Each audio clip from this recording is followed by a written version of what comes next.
panggilan tanggal 5. Suratnya datang tanggal 5, saya dipanggil juga tanggal 5, terus saya berangkat juga ke Bangkok tanggal 5. Jadi kan biasanya kalau bersurat itu kan harusnya jauh-jauh waktu. Ini suratnya datangnya tanggal 5, saya dipanggilnya juga tanggal 5. Jadi makanya nggak bisa datang. Dia mah kalau raja lagi gimana? Dia mah ratu mangkir memang, nggak bakal berani dia. Tapi kalau udah mabes kan yang turun tangan, mabes pasti bekerja dengan sesuai dengan SOP-nya, nggak mungkin asal-asalan. Itu kan mabes kan udah tempat kepolisian yang paling besar ya, kan? Jadi juga nggak bisa main-main gitu. Kenapa dia bisa dipanggil juga kan pasti dapat kelibatan kan. Nggak mungkin, kita kan juga, aku tuh pengen apresiasi juga sama Mabes Polri gitu, begitu cepat, begitu bagus kinerjanya. Kemarin sempat ada penggerebekan di rumah ibunya Dito di Jalan Intan, sama di satu lagi di mana gitu ya. Terus yang di Jalan Intan yang ada Nindi sama adiknya. Panggil sekali pasti kan ada panggilan kedua.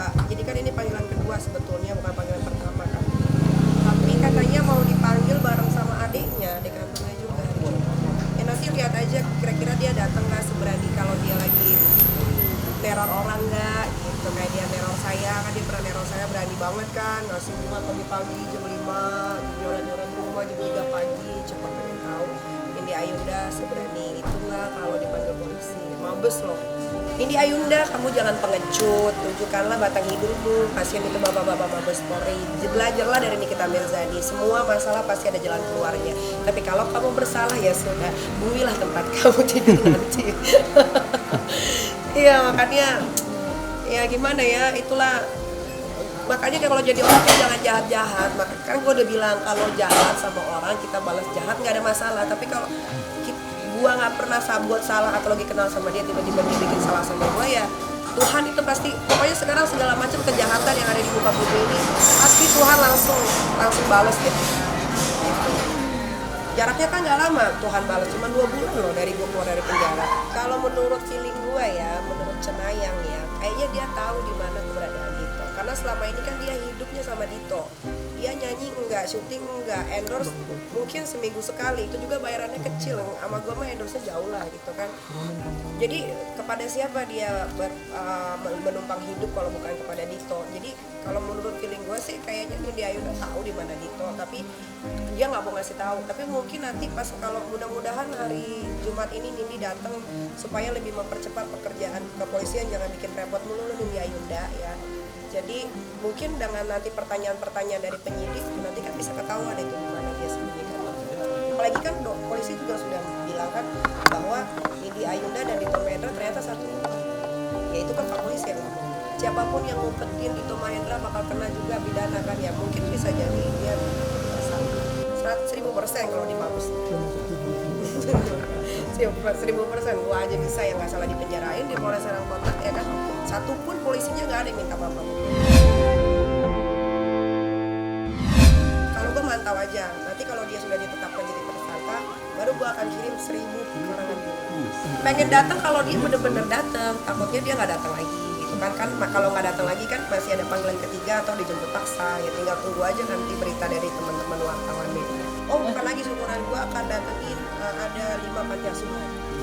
Iya, 5 panti asuhan, dan gue akan membangun 1 masjid lagi yang daerahnya masih dirahasiakan. Itu bentuk nazar atau gimana? Itu nazar lah, gila, gue 2,5 bulan, gue gak salah, gue bukan teroris, gue bukan mafia, gue gak pernah nipu orang. Belum pernah kan ada kalian masuk berita nih kita nipu uang orang, nih kita mau lari uang orang, gak ada kan. Paling berita-berita nih kita ribut, huru-hara, itu aja gitu kan ya. Bahagia pasti dibilang bahagia, 2,5 bulan gue dipisahin sama anak-anak gue yang sedih ya. Inilah doa-doa orang teraniaya gitu kan, kabul sama Allah. Oh iya, gara-gara dia gue di penjara 2,5 bulan, harusnya gue terbang. Waktu itu kan ada 3 off air, terus ada syuting, semuanya akhirnya batal. Untungnya para vendor ini tidak minta biasanya kalau kita nggak jadi refund pasti, tapi maksudnya nggak pakai kerugian yang dia udah pasang billboard gede-gede kayak gitu kan. Untungnya begitu, makanya buat terima kasih.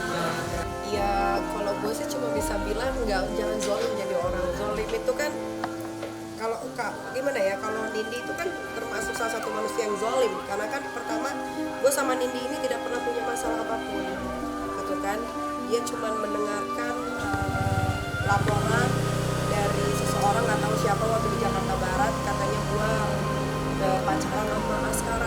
sampai detik ini pun gue nggak pernah tahu Askara tuh mukanya kayak gimana gitu.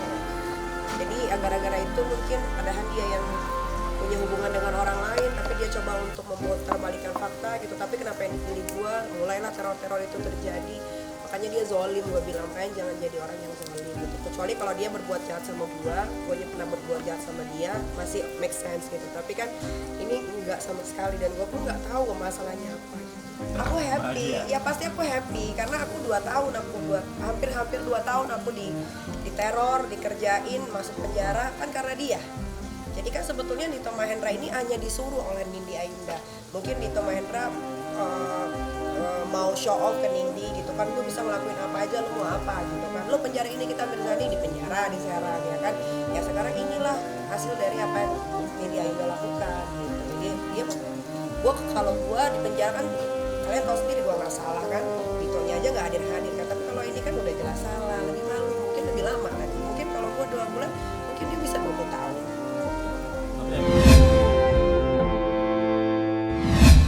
Biar bagaimanapun dia kan anak gue ya. Suatu saat dia pasti akan cari gue. Siapa yang akan membantu kehidupan itu kalau bukan ibunya? Ya, walaupun gue disakiti, tapi gue tidak akan menyerang yang namanya darah daging sendiri. Gue nangis, gue nggak tidur 3 hari. Gue itu lahir normal, itu Loli. Jadi kalau gue inget-inget tuh sakitnya tuh berasa gitu sampai sekarang, karena lahiran normal tuh nggak kayak sesar ya.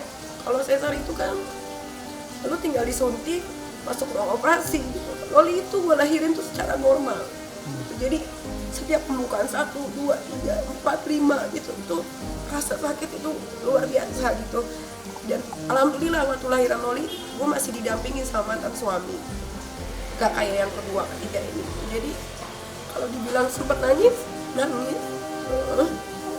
sampai sekarang pun kalau gue mikirin itu gue kayak apa ya kekurangan gue gitu, apa ya dosa gue gitu, kok anakku gitu ya gitu. Tapi ya itulah namanya hidup ya, kan nggak pernah tahu depannya kayak gimana. Tapi jangankan sama anak sendiri, apa orang aja gue sayangnya kayak apa kan. Mau disampaikan ke kakak Loli? Buat kakak Loli kan gue tuh nggak usah diucapin kalau gue lagi whatsappan, kalau gue lagi sholat berdoa gitu ya gue cuma pengen biar dia selalu dalam lindungan Allah, biar dia sekolahnya rajin, bisa membanggakan gitu kan. Karena gue juga gimana ya, seneng lah gitu kalau punya anak yang udah sekolah jauh terus pulang bisa membawa hasil gitu kan. Jadi gue sebagai seorang ibu yang single parent juga kerja walaupun tertatih-tatih ya, kalau hampir mau mati gue kadang-kadang tuh ya, kadang-kadang udah lemes tapi tetap harus kerja gitu ya apa ya, ya pokoknya buat kakak Loli sekolah yang rajin di sana, anytime Loli butuh ini ada di sini, pokoknya nggak akan pernah kekurangan satu apapun.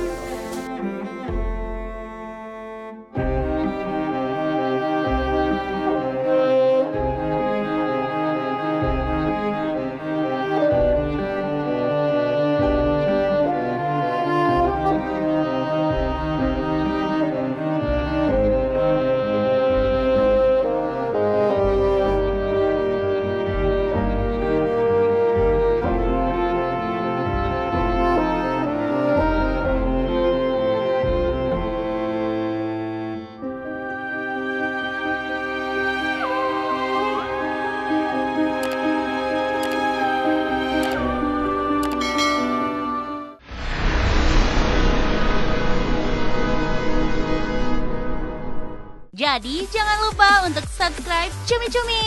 Ditekan ya tombol lonceng merahnya.